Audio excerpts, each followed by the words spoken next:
What's up everybody, Tommy here, Math Productions, and in this video I'm talking about the best early outpost, especially for beginners or people that are not experienced with outpost building.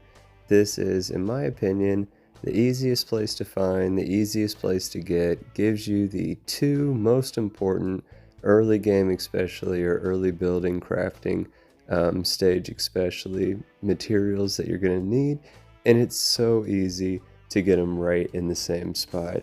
I talked right through it as it went quickly on screen.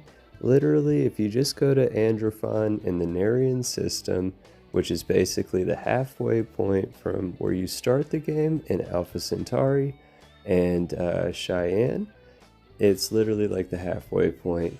It's a double system like cluster. You have to pick between Narian and another, but again you go to Narian, it's in like the southeast quadrant when you're looking at that star map, and it's a moon right there.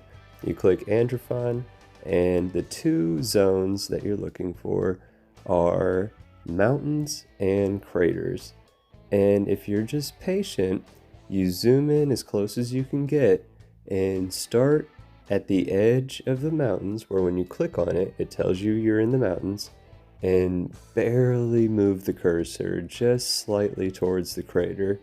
And as you keep getting closer and closer to the crater, it'll keep saying mountain, mountain, mountain, boom, it'll eventually say crater. Maybe if you want, you can verify by toggling up and down just a shade to confirm you're right there at that edge between one click's difference, mountains and craters. And at that point, I like to go into the craters specifically. It's easier to find a mountain line than it is to see through a mountain line to find some craters. That's why I always personally land in the crater portion. I think it's easier to find that boundary zone between the two sections, and I literally had it in two different spots back to back. So again, it's not really even luck. It's actually fairly easy, especially once you've done it a couple times. Again, just get one slight movement between the mountains and the craters, land in the craters, and more than likely you're gonna see the mountains as you're going through that landing sequence.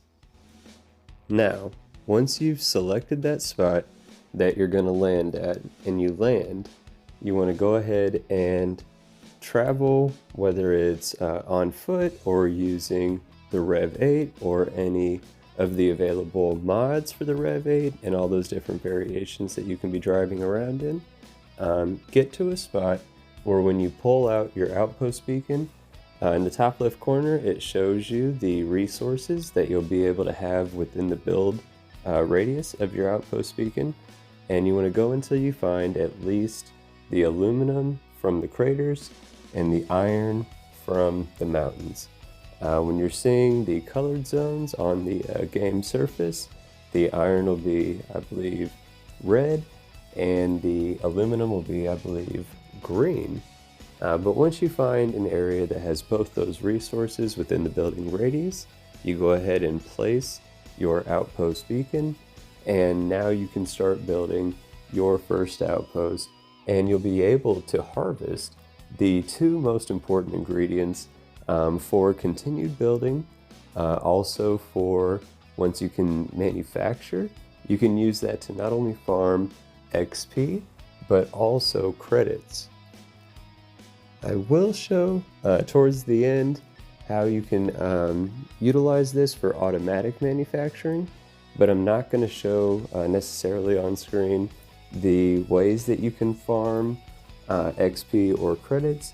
It's very simple. It's all over YouTube. Perhaps I'll make a video on it one day, but it's literally just you go to any industrial workbench, which as you can see, we're currently already at the point where we're decorating our interior, but you place an industrial workbench, and from there you can use the aluminum and iron to make adaptive frames. And you can make a ton of adaptive frames if you have a ton of aluminum and iron, which you will be able to have as time passes now with this base with both those resources right there at the ready. And the more aluminum frames you make, you get a decent amount of XP per, and you can quickly level up by quickly making a whole lot of adaptive frames. Now you're going to be super weighed down unless you have a ship with like a crazy amount of cargo, or unless you're using some amazing mods like the Trade Crate by Betamax, then you're not really going to have a way to easily sell all of those, but you can definitely bank up a reserve, and you definitely can get all of those sold, and you're not going to become like crazy overflowing with money, but it is a fairly good return on your time investment, in my opinion. So again, with what we're building on screen in this base, we could do that at any time we wanted to, and just crank out a whole bunch of XP, crank out a whole bunch of adaptive frames, and then go and sell them all for a good amount of profit. What I will show on screen at the end of the build tour is, or maybe it's at the beginning, I don't remember, we'll see here in a second, but I go up to a manufacturing structure that I placed, and I have it set specifically for adaptive frames. I have these resources connected to the manufacturing unit, so that way it will always be running as long as power is available. It'll automatically be making those adaptive frames.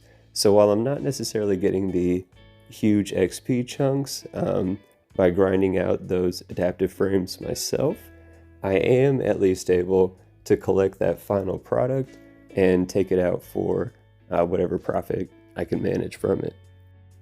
Some important things to potentially even go back so you can see it on screen after hearing it kind of described. When I set up my resource extractors, I try to keep everything in regards to resource storage as clean as possible. So I normally have a line of storage units per each of the resource extractors, and then I try to keep those lines clear for various projects. So like I have 2 aluminum and 2 iron resource extractors at this base. Each one, resource-wise, has one of those extractors that is just set for storage. So if I was going to set up a cargo link, like I could map those right there, easy peasy, super clean. They're currently just storage. One of them though is mapped directly to that manufacturing unit. So as the resource extractor extracts resources and those get funneled into the storage, they'll build up there, but they'll automatically also be available to that manufacturing unit. So that way it can continue to automatically make all of those adaptive frames. The only other important thing that we built here at this outpost to start is a transfer container.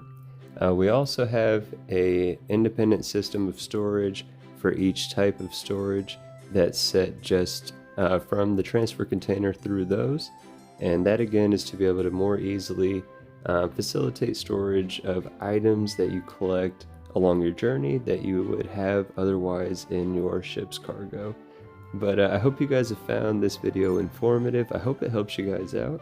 I hope maybe it inspires you to go and try finding one of these border locations and seeing what you can come up with the combinations that are available at the many planets that are able to be built on. But I hope if you guys did enjoy this video that you press that like button. I hope that you guys consider subscribing to the channel. There's a whole lot more content on the way. And as always, let me know in the comments what you think down below. Take care till next time.